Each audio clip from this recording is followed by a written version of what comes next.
from New York. Yes. New York, no jet lag. No, I'm actually okay. You feeling good today? Feeling good. How recently were you in New York? What's that, sorry? How recently were you in New York? Yesterday. Oh, you were only back yesterday? Yeah, came back. I literally flew in to London, came up to Manchester because I had a client meeting, and then now I'm here. So, okay. bonjour. Thanks. And I met you for the first time. I've seen you on Twitter quite a lot, obviously. Met you for the first time at Brighton SEO. Luckily bumped into you at the bar. And now we're here, so thank you for coming on the podcast. No problem, thanks for having me. I appreciate it. So for those that don't know, Will works at Rise at 7. Yeah. How long have you worked there? Since the beginning, I'm like the OG. Oh, really? I don't mean to. So I worked with Carrie and Stephen at a previous agency called Edit Branded 3, and then when they started Rise at 7, I was like, well, I'm coming. and I didn't really think I gave them a choice. I just bulldozed in and said, I start Monday. They're like, do you? So yeah, I've been there since the beginning, more or less, like a couple months after, so about 2.5 years since I started September 2019. So is upper management like a little family then? It is, yeah. I think it's specifically Carrie and Stephen that I've known for so long, and then there's a couple of people within the business. We have a guy called Nick Mashat, who's one of our client partners. So worked with him for 8 years. There's a core team that we've worked with for 9 years. That's quite a long time. That's a long time. We've only just started getting our management team to the point where it is a little family, and it's so nice. I hired my mum. Oh my god, no, that's great. My mum's came in as a kind of HR role and stuff, and kind of just kind of admin stuff, and it's really nice because she knows how to put up with me, but it's just about a nice culture. So I think we need that in upper management, and what you guys have scaled crazy. I don't think I could work with my mum. We're too alike, so I'd be like, shut up. Well, here's the thing, me and my mum are but we've set those boundaries. Yeah, that's a massive thing, setting boundaries. Did you just have to do that? Because you and Carrie are really close friends. Yeah, me and Carrie are really close, and I think one thing that I've learned over the past 2 years is to set those boundaries, not in a bad way, but I think you have to know when to shut off, because I think specifically during the start I didn't, and during the pandemic I just keep working and keep going, and you do burn yourself out, so you do have to set those boundaries of no. And I think coming out of the pandemic, I know we're not out of it yet, but in terms of out of lockdowns and stuff, you're able to do that a lot more, and that's for me. Going into the office helps me set those boundaries because I can cycle to work, I can then go out for lunch, and you just tend to have more of a routine than if you're just at home working constantly. So I do think it is healthier for me specifically to go into the office, much better. I definitely find I need to go somewhere even if it's a co-working space or something. Oh, I hate co-working spaces. No, but I like people. Do you know that noise around you? See, I like going somewhere where I see the same people all the time and they recognise me, because then so for example, there's a place in Glasgow called Brown's, and it's a restaurant. Brown's Brass is a chain, but the Glasgow one's dead during the day, so I'll just rock up. I've got a little booth at the back. They bring me coffees, and probably shouldn't say this, but I'll only get charged for a couple of them, but actually 5. So you could turn that into your own co-working space. Yeah, and I know them all, and it's just a little bit more personal, and I do that anywhere I go now, to be fair. And it's just nicer that way, but I broke my MacBook, so I had to buy an iMac, so right now I'm hauling this iMac away yesterday, and he just has this big box of an iMac. So you took that with you? Yeah, I've been taking out It's like a train he's had it. That's a joke. I need to make money, I need to work. So you need to set this screen everywhere. Couldn't you just get a big MacBook? Well, I could have, but the MacBook's getting fixed, and I really like that. It is nice, but I think you need a desk stationary for it. Yeah, once the MacBook comes back, I'll start taking that, but it is lovely. But you do look ridiculous. Okay, so you've been in industry. How long have you been in SEO? Digital PR about 8 years, digital PR and SEO about 8 years, and then before that I was in PR for a year before, so it's coming up 10. I suppose I've got experience of 11 years. Because you were an apprentice to begin with, right? Yeah, so I started off when I was at uni, I worked at a charity, so doing PR for a charity, and that's where I was like, oh, this is interesting. And then after uni, I just fell into digital PR. So I just applied for an agency called Branded 3 that isn't around anymore, but it was a search agency, really big at the time. Started working there in digital PR, and then just worked my way up. And then obviously we started Rise at 7. I joined Carrie and Stephen when they started it to head up their PR team across along with a couple of other people as well at the same time. But yeah, so it's been. So what got you into digital PR? I just literally applied to a job on LinkedIn Oh, really? and was like, oh, that looks fun. Like the vibe of the agency at the time it looked very different. Like basically, I was looking at a lot of traditional agencies in PR specifically. So I always knew I wanted to be in PR. Like I watched too much Sex in the City. Basically, thought it was gonna be Samantha Jones. Not quite.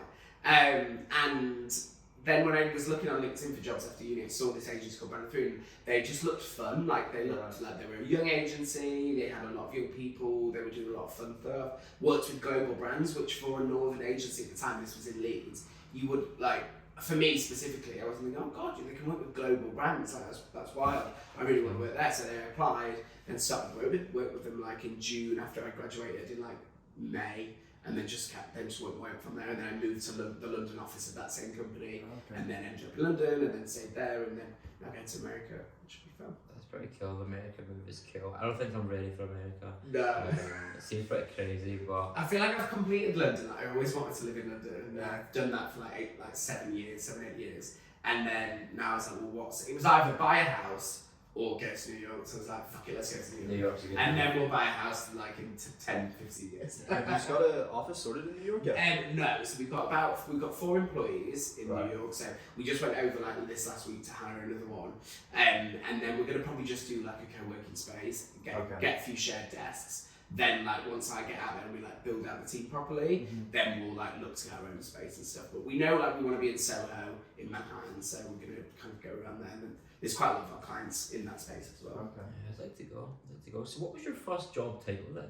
So when you Digital PR exec is what that's title. Like, would you say you were always a creative person? Because PR is creative. I think so. I think I'm a bit more. I quite like the speed and the pace of PR. I think that's because as me, I'm quite like manic. I'd say quite like what we're doing next, and I definitely think creative is a side of it, but also the speed really attracted me. Like I started doing like reactive PR and news checking when I first started, kind of within my role with digital PR, and I just loved how like a story would break.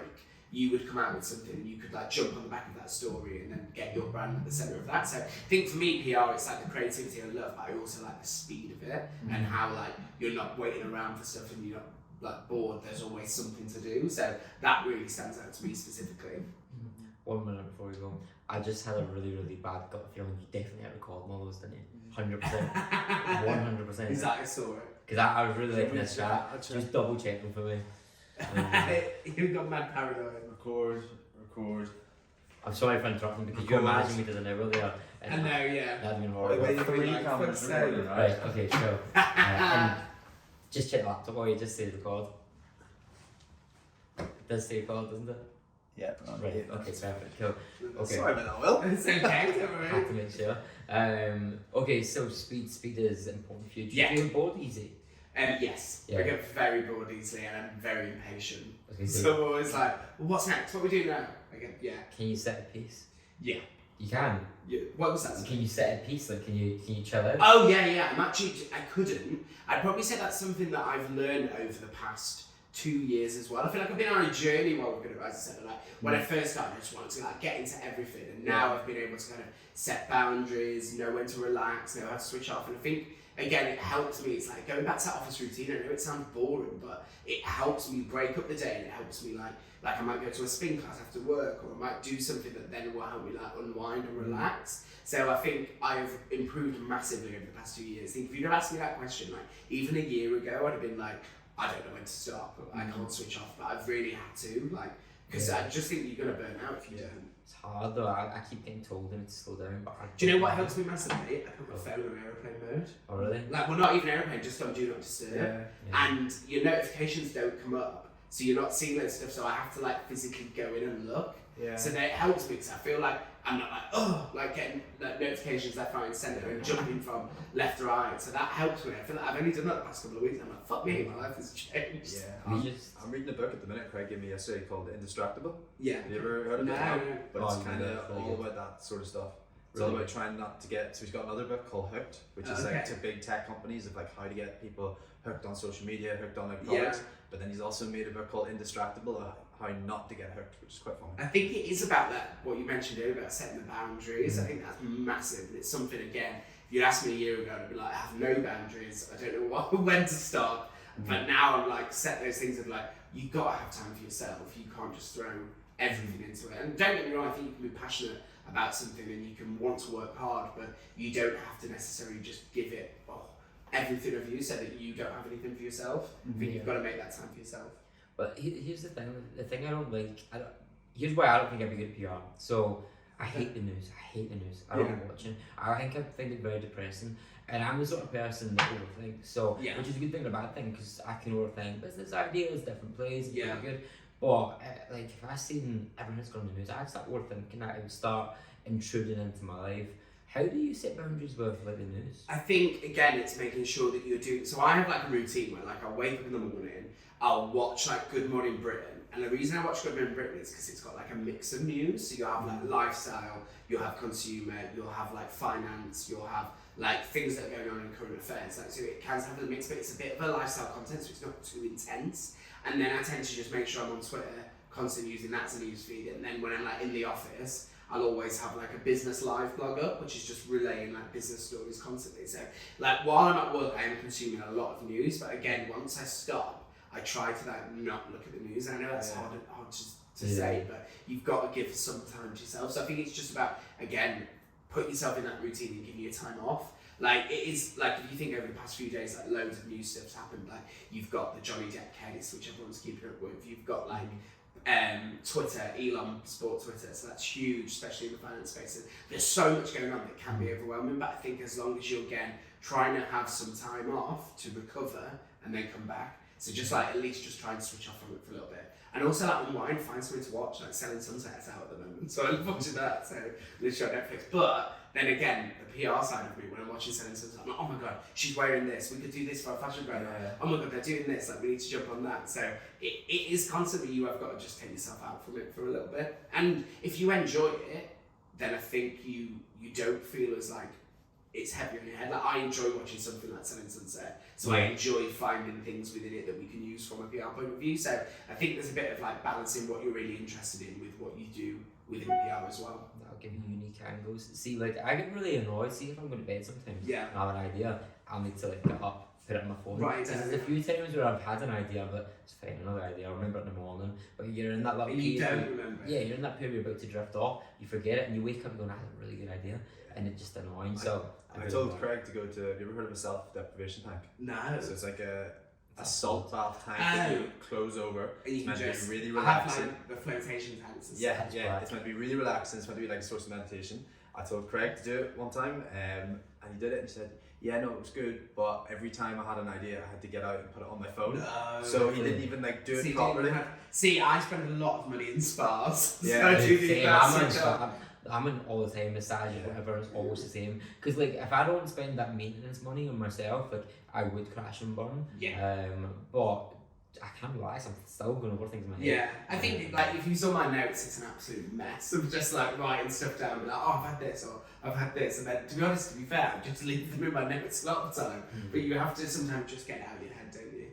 And what way does that work then? Do you have a team? So let's just say you're watching, was it Sunset? Selling Sunset, yeah. Selling Sunset. You're watching that, you've got, let's just say 10 ideas from one episode. What way does that work? Does that mean you have to go back to your team, put these ideas down, they filter through which ones could work? Like, so, when is this podcast airing?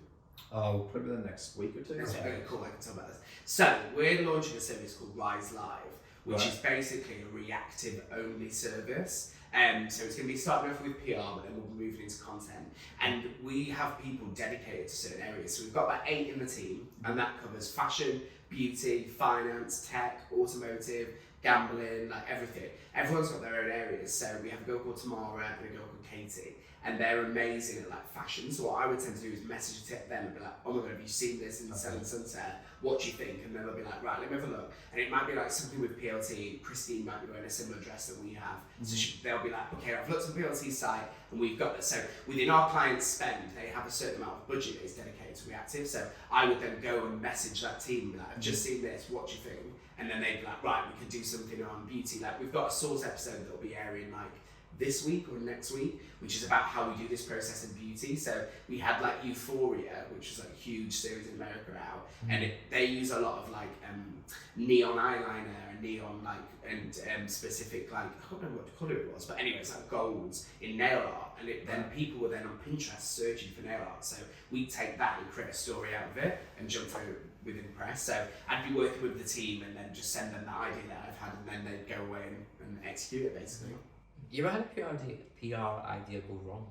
Oh, or you ever seen it? So Well, in what sense? In the sense that you've pissed the client off? Or the no, sense so I think it depends how you manage it. Like you might. I think the worst thing that, not the worst thing that can happen, because you can have a few different ones. I've had ideas that haven't gone great, but I think because I put real emphasis on having a strong relationship with the client and being really like kind of, what's the word I'm looking for? Transparent with them. Yeah.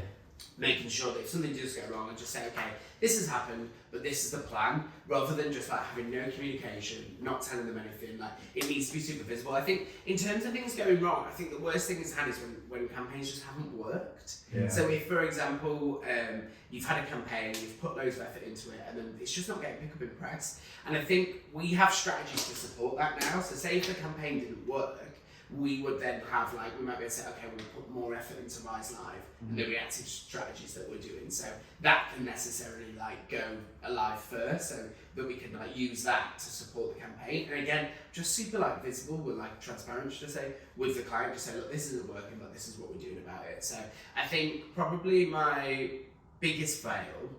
Oh, this is a good learning actually, because I always talk about this when I'm doing training and stuff, because I just copied an idea from someone else and then that didn't work. So it was basically it was a campaign for this brand. It was when we first started Rise, and they did they wrote about the young and the restless in the US. So it's quite a rogue client anyway. But we were just testing out different campaigns, and I basically saw a campaign that an insurance brand had done, and the most deaths in films. I thought, oh, why can't I just replicate that for TV? So I was like, oh great, I'll just replicate that. It totally flopped, and it didn't work whatsoever, because I just tried to copy that strategy and that type of campaign, rather than doing my research and actually coming. So I learned from that person, because I know what then to put into a campaign and what effort to put in, versus just being that strategy worked, oh, let's just rinse and repeat that strategy. So I think for me, I really learned that, okay, I have to necessarily look at it in a different way and put the legwork in before, rather than just trying to fit a campaign into cookie cutter type of activity, really. Do you guys analyze campaigns in the sense that you go, okay, why didn't this work? What was the psychology behind it? Yeah, so we do, at the end of a campaign, we do a campaign review. So we'll look at what links we've driven, what traffic, if there's been any assisted conversions, etc. But then we'll also look at feedback from journalists, the time we launched the campaign. If, for example, a news story came out White, I always remember we did this campaign for Misguided with Charlotte Dawson, who's a reality star in the UK. And at the time, it was she was pregnant at the time, so we did a maternity campaign, and we basically were putting out that if she launched a maternity collection with them, and we started that rumour and things like that, and then she announced that she was engaged the next day, and it just totally wiped our story away, because she was engaged. So they didn't really want to talk about this misguided maternity campaign, because it was all about her engagement. So things can happen in the press that are outside of your control that then wipe the campaign away. So you have to necessarily look at if there's external factors in your review to why that campaign didn't work, or was the data not strong enough, etc., or what is the reason really. And again, just making sure that, I think from a client's point of view, they just want consistent pickup and a good plan and a good relationship with the agencies that you work with. So we try and develop that, as well as some amazing ideas. But those are the parts of your relationship can support if you have a campaign not really working. So it's about those things working as well. You ever been beaten to the punch of an idea? Another agency beat you? I know people within our team, not me personally, but people within our team, we've had stuff that have launched, we've been oh crap, we were going to do that. One happened the other day actually, but it was more on a reactive idea, so it wasn't as big, because from a campaign we didn't have to build something, we didn't put loads of effort in. It was something about passports, and we were like, oh, we're going to launch that comment next week with our travel brand that we're working with. So it does happen, and again, it's just making sure that if you're able to do that, you can pivot. So within our campaigns, we'll always have multiple different angles, so that if one is one doesn't work, you can then go to the second one, go to the third one, go to the fourth one, etc. So that does happen, where you have to someone's launched and you're oh crap, and then you have to totally pivot and change it. Are there any trends that happen Oh, because we had Mark Rolfe. Oh, I know Mark. Mark Rolfe. Me and Mark go way back. Yeah, he used to You used to work at Rice, yeah. Rice. I really like Mark. He was one of the kind of original ones too, right? Yeah, he was at the very beginning He's as a funny well. guy. Yeah, he's really funny. Yeah, I'm just thinking of that time me and Mark went to a club in Barcelona. It horrors me to this day. Well, we went to Club with Mark. In Barcelona, yeah. That's it funny. was a funny night. Oh yeah, I forgot he was in Barcelona for a bit. Yeah, he's still Is he still there? Yeah, I'm gonna message Mark. possibly. Yeah. I was going to ask you something. Right, trends. Do you see the same trends? So he said the same trends come back They time do. and time again. Any that annoy you? Any that you're just sick of seeing? Instant earnings, and I'm guilty of it myself. Oh, yeah, but it's like such a. I think as well, like there's in the industry that I've seen over the years that I've been here, certain things come and then sometimes stay for a while and leave. Sometimes they come back. It depends what you use it for. So I'm not going to slag off an industry. I mean, well, a trend, but there's certain things like surveys. I'm not a fan of surveys really anymore, just because when we were at Brand 3, we did so many surveys, and to the point where you got surveys for like survey's sake, and it was like just got a bit like saturated. Whereas actually, we did a really good survey a couple of maybe a year and a half ago, where it was about like what tube lines people wear masks on. So I think you can have a survey if you've got a good intention, but sometimes like the rinse and repeat of the same strategy just gets like tiring. So it's trying to come up with something new. So that's why we tend to look at like we don't look within our own space. We try and look at like advertising or like traditional PR or different areas to get inspiration from than necessarily just like the digital and SEO space, so that we're kind of looking the wider field. So it might be that we've seen a billboard like KFC, I just said it to the team actually today, and this was from a traditional agency, I think it's Hope and Glory, but I can't quite remember. And they've done like KFC have released like a bag, like a leather bag, so it's like moving into like the fashion space, so taking their like brand and taking it into fashion. Like they did a lipstick which tasted like their chicken. Is that a PR campaign? Yeah, it's a PR campaign, because the baguette, like the Fendi baguette is trending, and it's like this bag, and so they've made like the KFC version of it. I haven't probably looked into the campaign because I literally saw it in the Uber here, but like what they've done is they've taken the brand and trying to take it to a different market. So quite like that. So it's like what's happening with all the collabs of like North Face and Gucci and all that type of thing, where they're like just coming together or taking their brand and taking it to a different space. So I think that's what we're trying to do with like digital PR and SEO, is take it into different spaces of advertising or traditional PR, and like just look wider afield really. Yeah, the lipstick that tastes like KFC chicken. Yeah. It's quite funny, isn't it? It's gold. That is quite funny.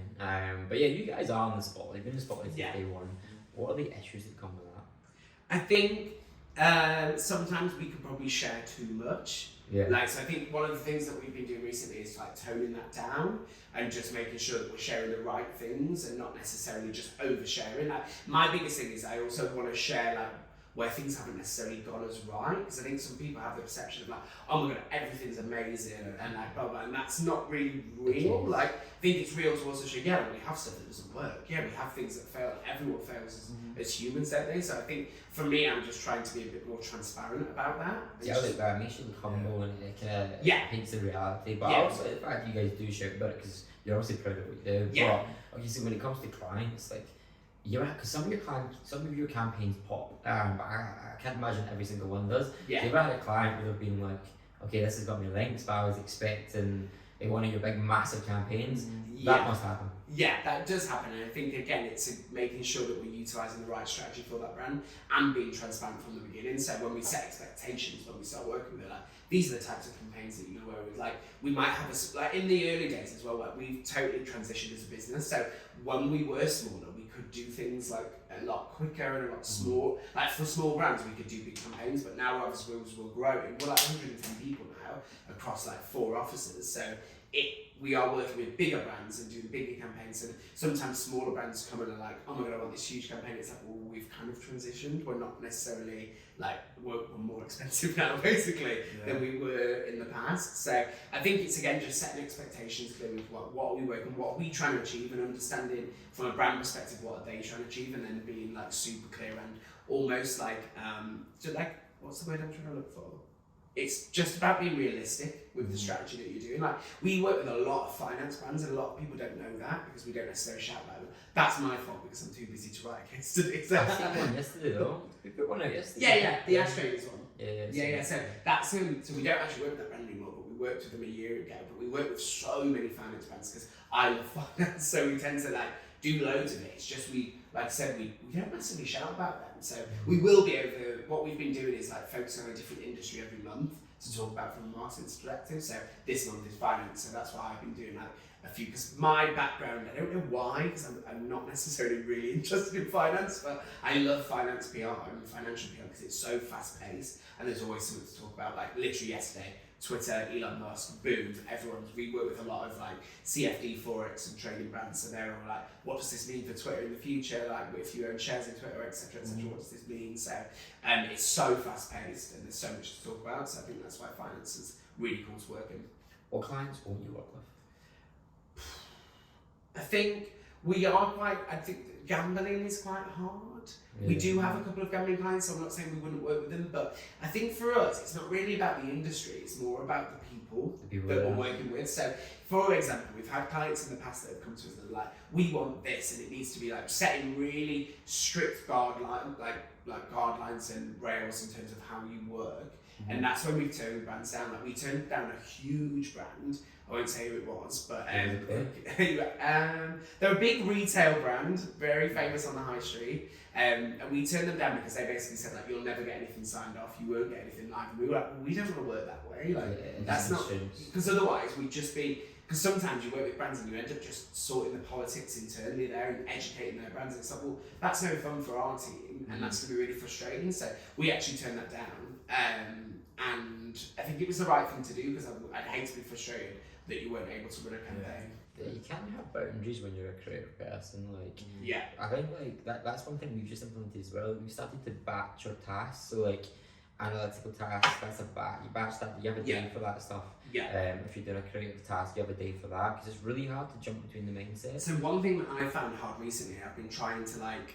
My best days to like get stuff actually done are Thursdays and Fridays, and I tend to have hardly any meetings that day because I think I read somewhere that it takes you 15 minutes to 20 minutes to get into a task. So if you've got like meetings every half an hour, you're never going to get anything done during the day. So just trying to like move everything to the beginning of the week and then like get your actual tasks that you need to do at the end of the week. So I tend to work in that way. So I'm trying to move and have hardly any meetings on the Thursday and Friday and actually get stuff done then. See, I put my meetings in the afternoon because I like to start my day, like I need my head down.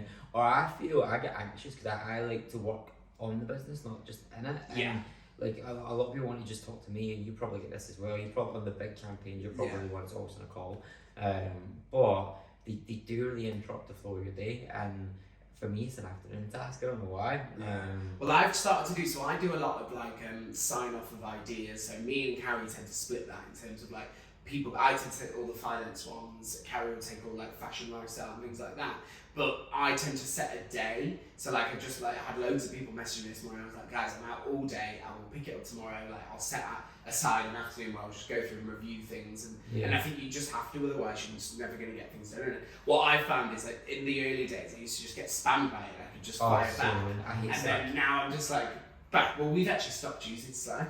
We've just put in a curfew as well. You can't use Slack 9 till 12. Because and it's so much better. So we used to have a Slack channel with like every brand we work with, and I was in every brand.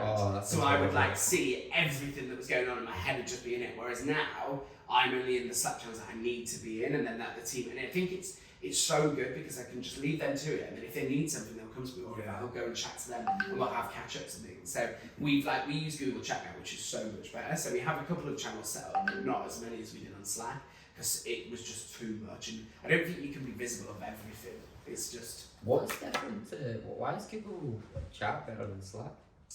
I think it's about the same really, but I think it's just because we don't have as many channels in Google Chat, like we've been quite strict. In terms of like not setting up a channel for every brand, like they'll have private conversations with like the team within it and trying to keep things over email, because what we found is that there were so many tasks and stuff and a mess in Slack. Whereas if everything's on email, you've got a bit more of a clear paper trail to be like, oh, search for like, say whatever brand it is, and then you're like, okay, this is what's agreed, this is what we're doing. So people were losing track of their tasks. Obviously we have a project management software and a project management team, so that's fine, but like, just if people were asked to do stuff and doing it through Slack, it was just a big old mess. I think like Slack just encourages bad habits. Like, yeah, I agree. What people were doing with Slack in our company was they would write a message, but they wouldn't write the full message. So they'd write the one part of it, then somebody would ask for context, then they'd write that part. There still wasn't enough context, so then they'd write another part. And like send an email where people know everything. Like you don't need to come back and ask questions. Yeah, because it's like almost Slack was like your thoughts, wasn't it? Yeah. So you just write down like, and then it could just be like, boom, and you're like, that's too much. And then also, if you haven't had time to look over it, people would felt like they had to catch up, and it's just quite chaotic, really. I think. Yeah. So how many people was in the PR team? PR team specifically is about 35, and that's across Sheffield, Manchester, London, New York. But then we also have an international team, but they're based out of our London and Sheffield offices. So we cover, in terms of markets, we cover the UK, the US, Spain, Germany, the Netherlands, and then every other like English-speaking country, like Australia and Canada and things like that. So about 35. Okay. In PR specifically. What do you look for on a PR? I think for me, there's a few things that stand out. So kind of like energy and enthusiasm. So we have kind of our traits and our values that we look for. So it's whether you're enthusiastic as a tech, expert in your field, also proud to be us. So there's like a few things that we look for within that. So I think for me, it's also someone who's going to be super proactive.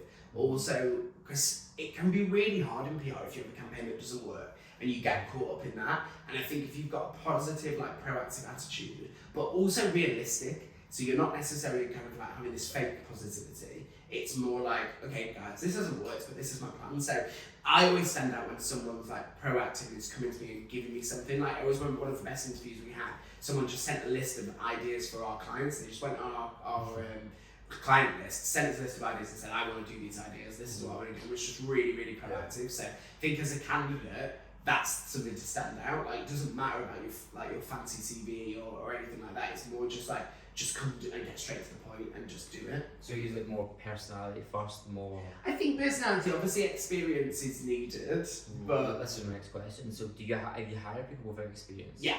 So we've had a lot of juniors in the past. So straight out of uni, like we did a graduate scheme and things like that. So we had Luke Castle. He was actually at the Woolworths. Smart. Yeah, he's the Woolworths guy. He's hilarious, but he actually was like came onto our graduate scheme, so didn't go to university, started working with us, and then he's within our reactive team now because he loves finance and that retail. So he works perfectly within our reactive team. And that's what we like to do, is find what people are good at and let them do that, because they're gonna like that and enjoy their job then. Did you say you went to university? Yeah. Do you think people need to go to university? I know this is such a controversial comment, isn't it? You don't to get in PR. I think you should for life experience, personally. I don't think you need to go in PR. And I think the reason we launched like our grad scheme is basically because during the pandemic, people were paying however much for university and not really getting the university lifestyle. So just working from home. So we were like, well, why do that? Come and work for us and you'll have more fun, quite literally. So I think you should personally, because it's a good life to have, and I think it teaches you things that you need to learn, but then you don't have to get in the industry, is what I would say. Do you think, and again, a controversial question, do you think the degrees and the level of teaching they offer is up to standard? So, let's put it this way.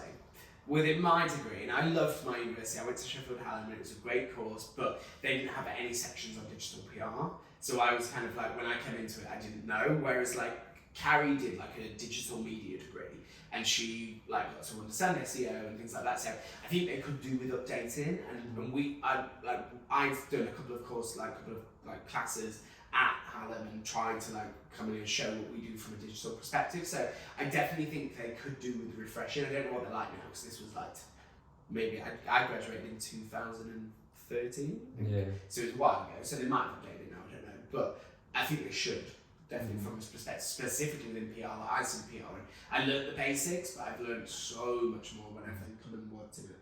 And see the graduates you had, how long was it until you could actually see them, that they were actually getting a hand of the work? About 3 to 6 months, so quite fast. It's quite fast. You know, for the first 3 to 6 months that. So here, see, okay, this is good. This is a good one. So I realized with new writers, right? So we have a KPI per day. I'm not going to say the KPI because I know I'm just going to annoy people, and competitors are always like anyway. But we have a KPI per day.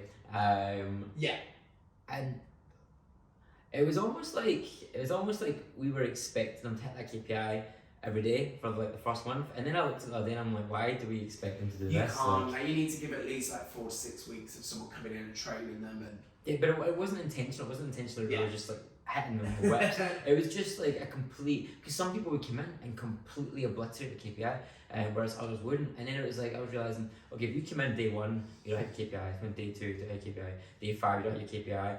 Day 14, you're still not hitting your KPI. You get used to not hitting your KPI. Whereas, like, if you come in, okay, your KPI first day isn't that high, the KPI dips, and then you pass that, you get a little bit of kind of dopamine release, you feel a little bit of accomplishment. So, like, do you tell the guys their expectations and ease them into it? Or So we give a KPI per exec in terms of what they need to achieve each month, and that is something that is like a goal to achieve. And I think from our perspective, if we're noticing people are not achieving it regularly, that's when we need to have a conversation to be like, is there something that we need to teach you? Because what I've learned from hiring a lot of people in a short space of time, everyone is different, and everyone learns at different paces and different speeds and different like strengths. And that's one of the reasons we're trying to create bespoke services, is because we want to play to people's strengths. Because some people are great at like execution, speak to journalists and media relations. Some people are great at clients, like client management and things like that. So we're trying to, as we've grown, develop teams and develop roles that play people to their strengths in certain industries. Because some people are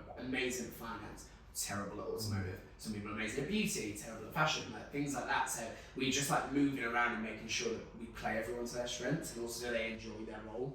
so do you have like someone that just do outreach and someone that just do creative ideas? Yeah. Oh, that's good. So we have a couple of different roles. So like when you're at like kind of entry level position, you'd be kind of like PR exec, so they would be a lot of media relations, a lot of kind of writing press releases, seeding lists, outreach. And then as you move up, we have like senior execs, managers would tend to like have the client relationship but also come up with the ideas. And then we have kind of, then you're moving up to like a lead who would then lead a team, and then we have like director, and then kind of bigger up. So it depends, but we also have, so we have another team, so we've got the PR team, then we have our campaigns team, which focus on like brand campaigns and like on bigger pieces, so things that are going to be like huge cross-channel and different executions. So like we're just launching one in the next couple of weeks that's going to be across big billboards in London and things like that. So they'll focus on like out of home and things that are like totally different from a PR perspective, really. That's cool. So what happens if someone is like a junior comes up with a really, really good idea?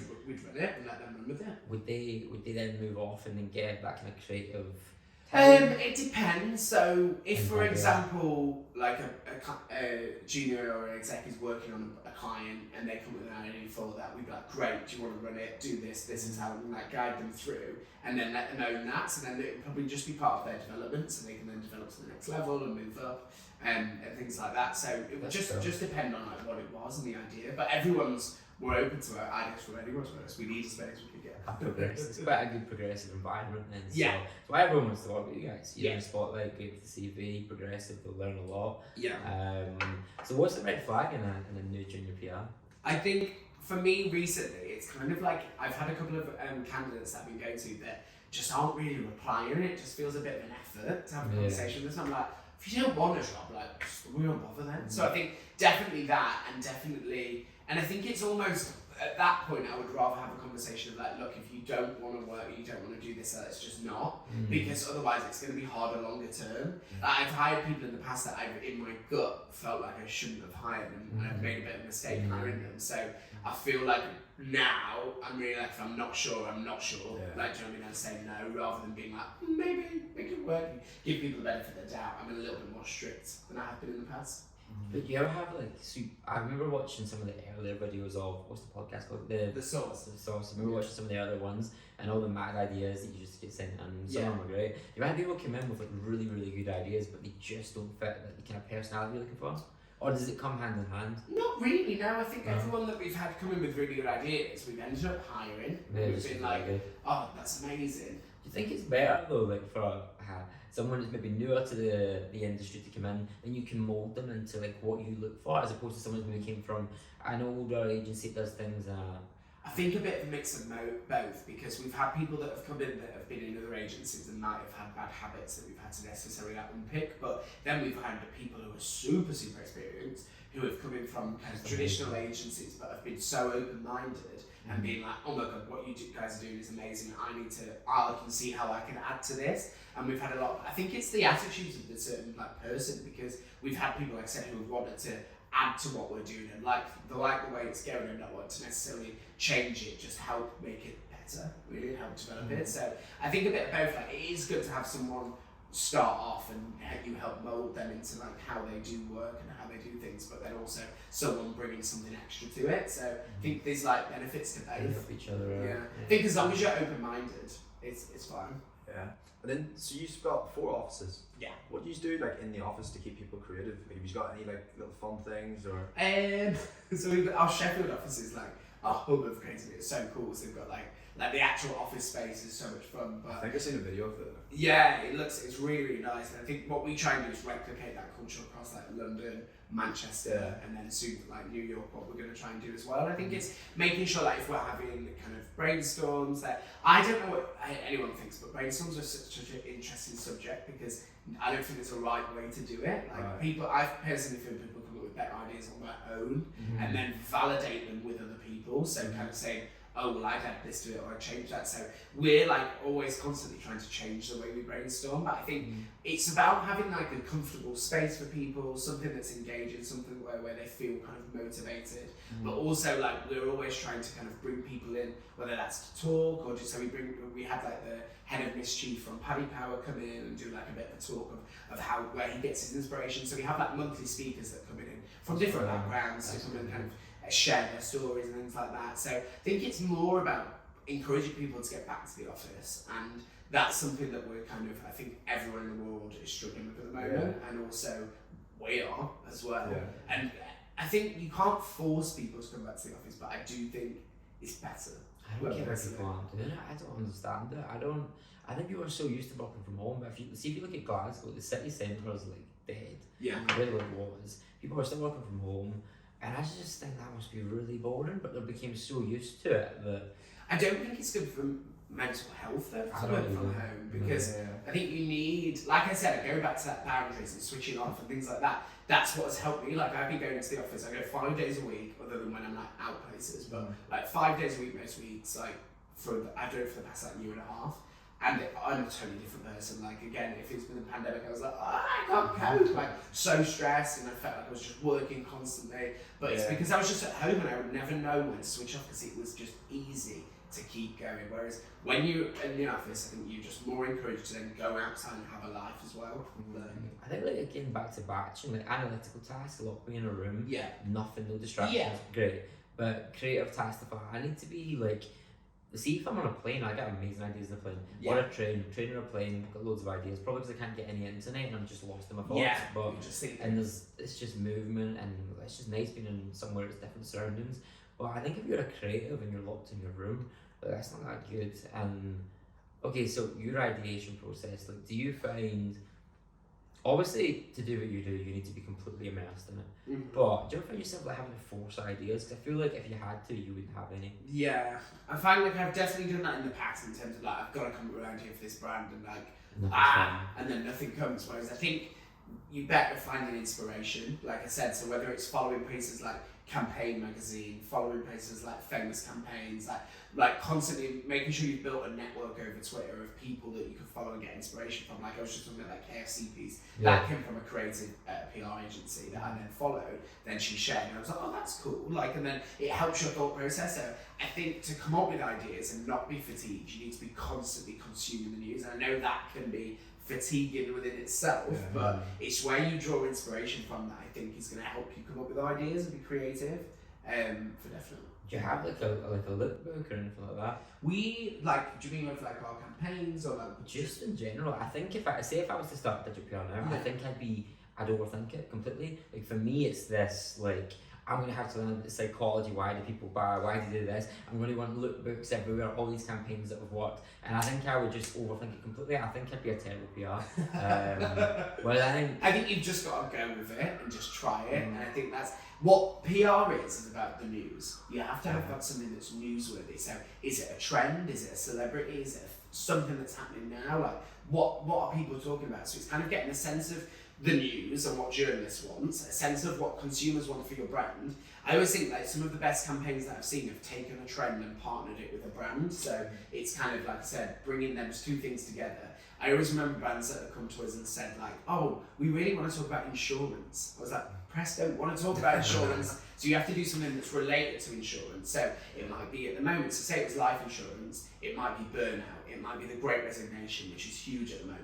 These topics are spoken about so much in the press, so we know that's a trend. We can then partner that with a brand and come up with an idea that's around that, with a good PR hook. And when I mean PR hook, it's like visualising that headline of what is a journalist going to write. Are they going to write this stat of like, this is what Gen Z are resigning these days, like these are how long people stay in a job, the average X, like it's just like visualising that really and kind of tying it together, but don't overcomplicate it. I think that's the biggest thing in PR, like just keep it simple and go straight to it. The best campaigns are the most simple. If you can't explain it in a sentence, like you're a bit buggered because you'll be like, oh, I don't understand. And I always say to our team, like, if I don't understand it, a journalist is not going to understand it. And I always think the best campaigns are ones that like my mum's seen, and like she'd be like, oh my god, I saw this. And I was like, oh, that was us. Like that's fun. I think like cause when I was first introduced to PR, the first kind of, I just thought SEO was SEO. Yeah. And then I seen some of like the things you guys did in the very beginning. Yeah. You were like the caravan one. Yeah, that was one of my favourite You done a full caravan, and I'm like, is that what you really need to do at land links? And okay, cool, you worked. But you don't have to go so big. Yeah. And You then can be obviously really small. I learned about the reactive stuff, and I guess like you ever like, just enjoy pushing the boundaries? You ever just do a campaign just to push the boundaries? Just Things like that Royal Caravan was just to be like out there. Like our client came to us and were like, we want to do something huge because during the pandemic, staycation was massive. Yeah. So they're like, we want to do something big. So we were like, Ellie Ray, who she's actually got freelance now, but she used to work with us, and she's just amazing at ideas. And she basically was like, do you know what? Fuck it. She was like, what are Park Dean's audience interested in? Royals. So she was like, let's do a royal caravan and we'll go wild. We'll make it like cribs, we'll do like gold toilets, gold thrones, like everything, just go over the top. And that was just because that brand wanted a huge brand campaign. So that wasn't, and then we had the search strategy behind it. So they wanted to rank in the first position with caravans for sale. So we created this whole campaign around that, sat under caravans for sale, then built links from like CNN, like the Daily Mail, etc., into caravans for sale and increase the rankings for that. So I think it totally depends on what the brand you want. I think some people, you don't have to be big. You could literally, I've done campaigns for like taboo brands and like escort agencies when I was doing freelance and stuff like that is so small that it was just about a fun story. So like it doesn't have to be big, but it can be big if your brand wants it or you want to be something daring. You had like a really good campaign. You just gave it to a journalist, and they went, that's rubbish. And you sent it to someone else, and it just pops, and then they went, they're up. Not in the same sense as that. I've had a couple of campaigns where one journalist has been like, oh, I would never cover this, and then another's been like, oh my god, I love this. Like I did a story with the TV. It was like a streaming brand, and it was about EastEnders, and basically like it was called Unlikely Crushers, and we looked at which like EastEnders characters and Coronation Street characters people fancied the most based on like search volume, social sentiment, and it came out that Ian Beale was the most like crushed after like character, and loads of soap journalists were like, this is crap, and then like I had loads from like Heat magazine, like all the nationals being like, this is hilarious, like we want to cover this, and we got really good coverage. So I think it's personal perception a lot of the times, but if you're getting multiple journalists being like, this is crap, I'm like, oh shit, I need to change it. But I'm kind of big on utilising social media for that. So like I've built again like a community almost of journalists that I know, that I regularly talk to and I regularly meet when I go out and things, that I'll just be able to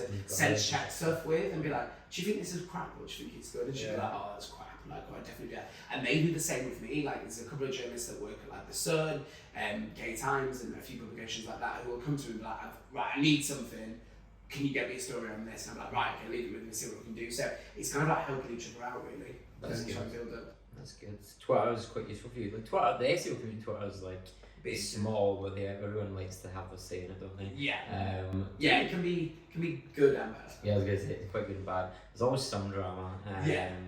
Do you like actively work on your Twitter? Do you just I do like regular. I haven't actually posted for the last 2 weeks. I've been off, but like away and busy. But I tend to do like my regular weekly messages, which is like, this is what's coming up this week. This is what you can focus on. So I try and build myself. I try and not get too consumed in it, just because I think it can be like I said, it comes with the good things, it comes with bad things. So I kind of want to share, but I don't want to share too much. I'm quite like guarded in a way. I don't need to be like given the spotlight. Does it annoy you that everyone has an opinion about something?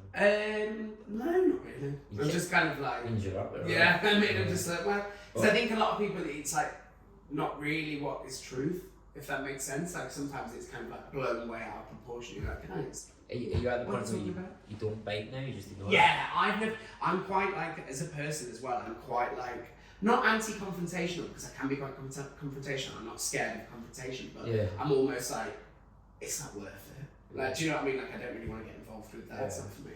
Like, I know when to like, if I needed to step in, I would step in. But I think because this might be touchy, but remember that list popped up. Yes. That obviously was pissed you off. Yeah. And I actually was away, so I didn't see that. Yeah, and then it got deleted, so I was like, what was that? Yeah, I think someone obviously reported it, but I feel like this is Carrie's baby, so it must be emotion. I think it is super, super emotional for Carrie specifically, and I think she's, again, set herself some boundaries with that quite recently, just to kind of be quite guarded and kind of, because the thing is, someone told me the other day, they're like, trust people until they do something to not make you trust them, and I was kind of the other way, and I don't know whether I'm just too, I was like, never trust anyone until they show you that they're worth to be trusted. So it's not nice to not trust anyone, but I think you just have to be, you just have to be careful with what you share, I think. And I'm particularly share too much. I just tweet. I tweet to the point, but I don't think I'm not an oversharer really. I kind of quite keep myself to myself a little bit, but then also share what I want. Not that I want people to see, but also be quite. I think some people are different online than they are in real life. Whereas I'm the same online than I am in real life. I'm just very kind of like transparent in that sense, but I'm not necessary to like share anything I don't want to talk about. Yeah, I think like personal stuff. But if it's someone give me a secret, I won't tell anyone. But yeah, I think I just don't really care. Just enjoy it. I think if you've got that attitude, it's almost like when I think about like fame, I always think about it as well in terms of like, you can't switch it on and off. So like you openly kind of, when you have to kind of like deal with it, don't you, in terms of like, oh crap, like it's quite visible in terms of what you're speaking about. Do you feel famous at like Brighton SEO? No. You don't? I felt famous at one point. I walked in, had like 8 people got to me, I was like, yo, is that no money? No. I'm joking, but just curious, because like, everyone knows who you guys are. Anyway, you should wrap this up. In terms of client acquisition at the minute, do you guys have like people knocking at your doors all the time, or? It's quite regular. We have people coming to us quite regularly, and I think we're just like making sure that they're the right brand to work with, that they're the right brand to speak about, and that we want to, and that also we're right for them. And I think that's really good to know as well from a brand perspective. It's like, are we going to be the right agency for you? And we're quite like transparent again on that, just making sure that we're the right people to work with and that we're the right things.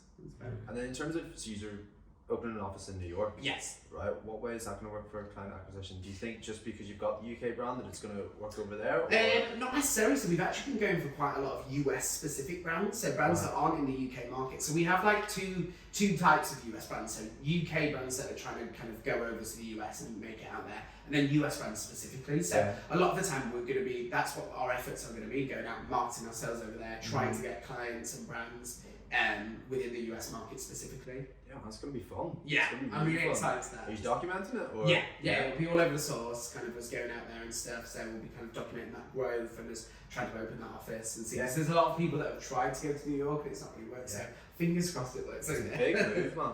And do you think you'll bring people from the UK that work for Rise over? We try, yes. So there's myself and Carrie going so far, and then we'll be looking at getting kind of, we've opened it up to the team, like if anyone wants to move over and it's the right kind of position for them, they can. So we will be looking for people who want to like make that move to New York, definitely. Does this mean if we want Carrie on the podcast at some point, we need to go to New York? Yeah. Say yes, come please. over here. Right, You'll have to come over. We'll do that then. Okay, sounds good. I think I could talk to you all day about this PR stuff. I find it interesting. Yeah. Because I don't really ever get to explore it. It is so much fun. But And there's so many different types of it that I think it's really cool. I think even just talking to how you guys have scaled, like it's an impressive what you've done in like 2 years, 3 years, 3 years. It'll be 3 years in June. It's Yeah. time flies. Yeah. It's wild. There's but, around 110 people in 3 years. Yeah. It's a lot. It's like, ah! Yeah. But it's been fun. Yeah. It's been good. Well, okay, I think we'll wrap it up now. Any last advice for anyone wanting to move into PR? Any tips? I think don't be scared of failure is a big thing that I think, like, and I think specifically in PR, people show their best. They're not going to show their fails just from a marketing point of view. But the reality is that everyone does have things that don't work. So don't think that it's all going to be shiny. It's all going to be new. You are going to have times where, oh, crap, this isn't working. But it's how you present yourself, what you do at that point. So just be real about it, really. I just think, like, and that's something I'm trying to do in terms of just showing that, look, this doesn't work. We're not perfect. I'm not perfect. And I think everyone needs to realise that, and then just actually it's about how you present yourself, I think, as well, and like just being like super transparent, super honest, but also like clients want consistency versus like necessarily like bigs and then nothing, like peaks and troughs. So I prefer to like set strategies that are gonna have some really cool campaigns, but also gonna build consistent coverage over and over again. Sure. Awesome. Amazing. Well, Thank you for having me. No, Thanks thank for you coming for there. that. No Yeah, that problems. was a good one. I enjoyed Yeah, that. we'll have to go to New York to see you. Yes, come over. Well, if I ever been, yeah. Cool. I don't even know what the office in Manchester. Where is the office in Manchester? Office of Manchester in the Express building, which is like, What, Anchor? Sort of Anchors. Yeah, isn't it? yeah, okay. What, just on the main road? It's just on it's like a big glass building, so it's in Huckletree. Beside the gym. Yeah, besides the gym, so it's in Huckletree, which is like a co-work space. We've got an office within there for like 20 people. Ah, cool. So it's about, yeah, And they have a about 50. microwave. Yeah, it's amazing.